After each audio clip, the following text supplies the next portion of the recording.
Murrow News 8, a longtime TV station, is going to be shut down. How does this affect students? A preview of the upcoming Washington State University basketball season. Find out what their main focus is up next on Murrow News 8.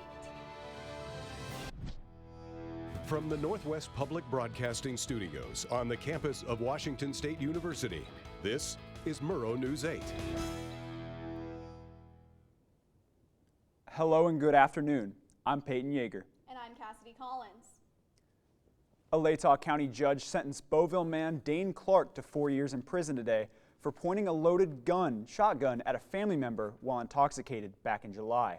Clark was issued a no-contact order for 5 years, preventing him from communication with certain members of his family. He is at risk to reoffend and declined to give statement at his hearing. Have you ever wondered how your local justice system works? So Moscow Police is providing a 10-week course to give some insight into how local law enforcement operates. This is the 24th year of the program, which begins on January 7th and runs through March 14th, meeting once a week at the Moscow Police Department. Moscow Police are looking to replace some gear they say is having maintenance issues. These replacements would cost around $400,000 and include body-worn cameras, in-car cameras, and stun guns. They say their cameras are having battery issues and malfunctioning, affecting quality of recordings, and that Taser no longer makes the stun gun model that MPD uses, which has led to price increases of the limited supply.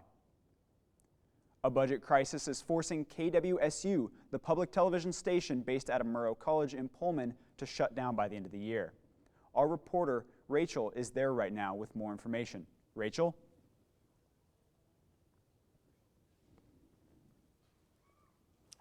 Yes, Peyton. Well, right now I am on the third floor of the Murrow College, which houses the Northwest Public Broadcasting Program here, which funds KWSU. Now, unfortunately, Northwest Public Broadcasting is cutting $1.6 million to their budget in response to a loss of federal funding. This is going to impact KWSU. Now, we spoke with a frequent viewer of KWSU about how this cost reduction is going to impact them. Basically, I think the loss of funding for KWSU TV is a really great loss for the community. The TV station meant a lot for people to watch their programs, and I know due to the loss of funding from national is going to be really impactful on them, and as well as the programs people originally watch on TV.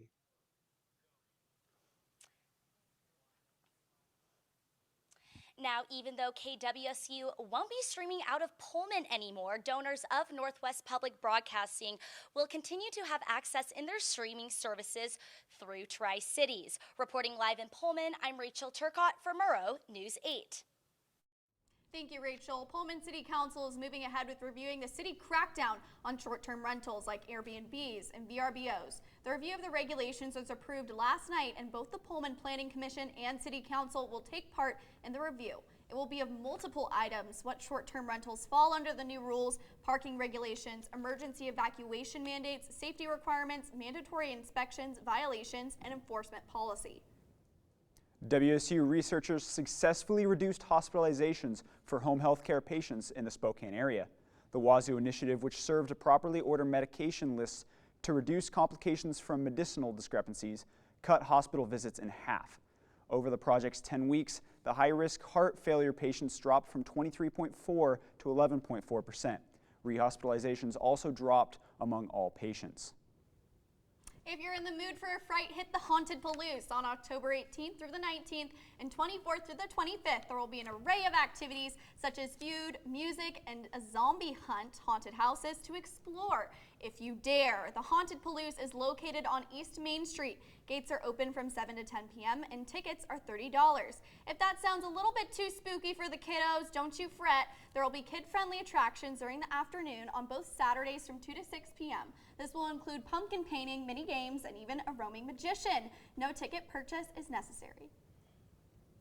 Coming up, a camera set up by WSU in the Maya rainforest made a discovery. See how it will affect conservation efforts in the future. And the fall weather is coming fast. See how it will affect your mornings. It feels like no matter where you look, the state of the world's getting worse. Oceans full of plastic, an endless amount of waste, an impossible task ahead of fixing our beloved planet. But change can't happen if you do nothing. So here's where you should start. Reduce. Why? Because Americans produce more than 200 million tons of waste every year, and you don't want to add to that. Reuse. Why? Because reusing and repurposing cuts back on unnecessary waste, and it gives things a chance at new life. Recycle. Why? Because recycling creates jobs. It helps our community and it helps our planet. And after doing all this, what will we be left with? We'll be left with a planet that will slowly start to heal. We'll be left with more money in our pockets. We'll be left with more opportunity for work. And most importantly, we're left with hope for the future. So reduce, reuse, recycle.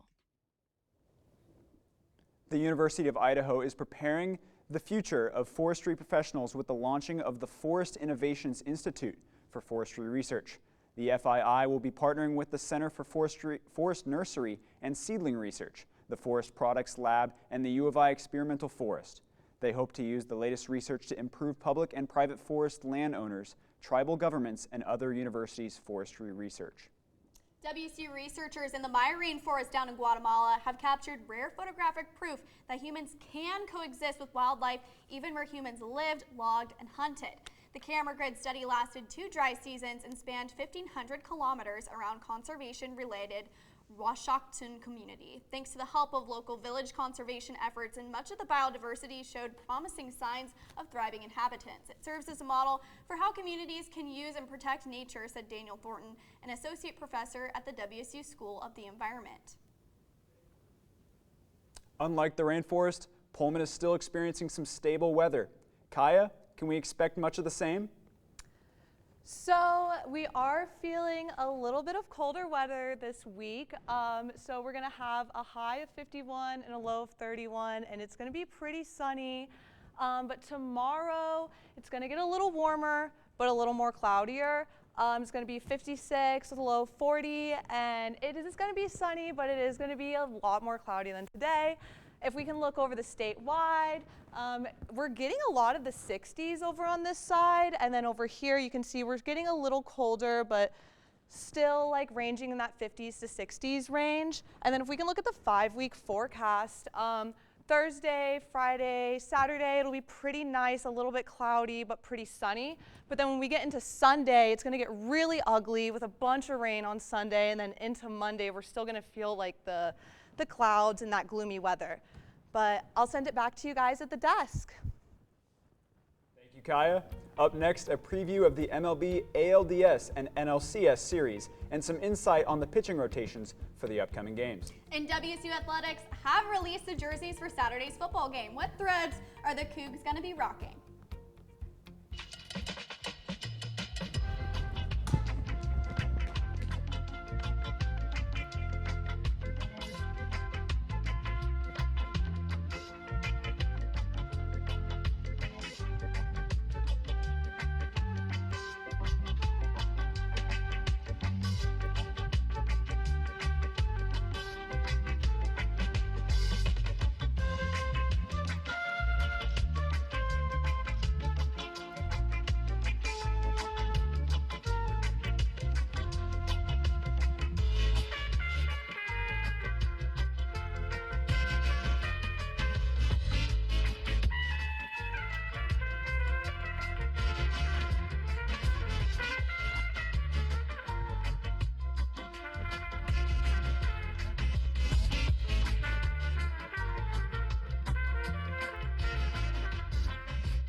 I'm Jet Hatch, here with your sports. WSU men's basketball starts next Saturday with an exhibition against New Mexico, but their nationally televised games for the regular season were announced. The Cougs have 10 nationally televised games, 4 in non-conference play and 6 in conference. The 3 Maui Invitational games will be televised on ESPN networks the week of Thanksgiving, and the USC game on December 14th is at 4:30 p.m. on FS1 for non-conference games. Here's what head coach David Riley had to say about what the Cougars needed to work on this offseason. Consistency. Like, I think that's something that we lacked. Is there's a lot of ups and downs in our games. It's a game of runs. Like, that's natural, but I thought we ebbed and flowed too much, and then a big piece of that is just getting WSU volleyball is looking to reset tomorrow against the University of San Diego at 7 p.m. in Bowler Gym. This comes after falling to Pepperdine 3-0 on Saturday. The game will be on ESPN Plus for anyone to watch from home. What a week for Eva Alvarez-Sandi and Maxine Murphy. The duo went on a run to the ITA Northwest Regional title game and lost a 6-4, 1-6, 12-10 match to a nationally ranked Cal doubles team. The match was delayed 3 hours, and Alvarez-Sandi and Murphy had 2 match points. It was the first Cougar team in at least 20 years to reach the regional finals. Cougar football is wearing white this weekend. The team will be rocking these clean white tops and helmets with crimson accents, as well as anthracite bottoms in their matchup against 18th ranked Virginia on the road. This will be their first ever game against Virginia and 4th all-time against an ACC opponent. The Cougs haven't beat a ranked opponent on the road since 2022 when they beat Wisconsin 17-14. You'll see those unis under the lights as that game starts at 6:30 locally and 3:30 Pacific. Mississippi State has canceled its home-and-home series against the Cougs. This comes after the SEC changed their scheduling to 9 conference matchups a year starting in 2026. This would have been the first time an SEC school has traveled down to Pullman. The championship series are in full swing for the MLB. In Game 2 of the ALCS, the Mariners broke it open off of a Jorge Polanco 3-run home run and would end up winning 10-3.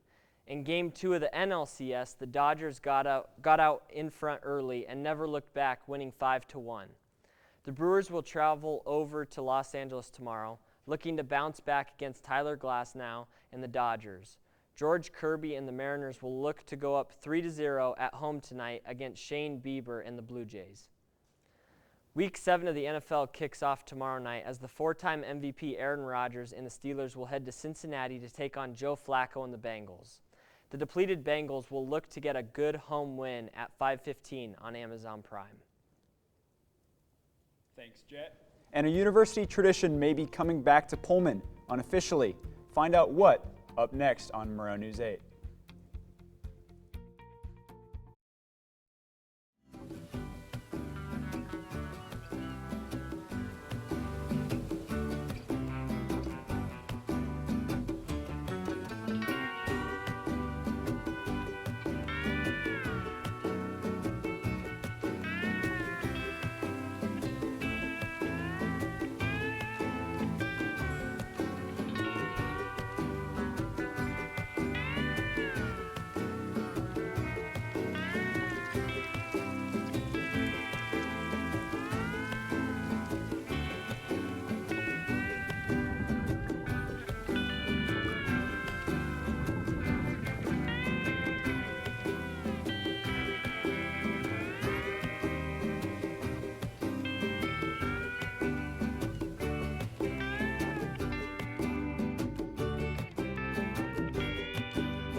Dad's Weekend is back, or at least informally.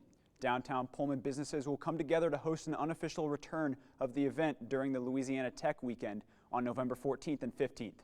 Men's basketball will also be in town hosting the Huskies, with volleyball doing the same, all on the same weekend. Zeppo's and Rico's Pub are just a few of the businesses running specials for the weekend. What do you guys think about Dad's Weekend coming back?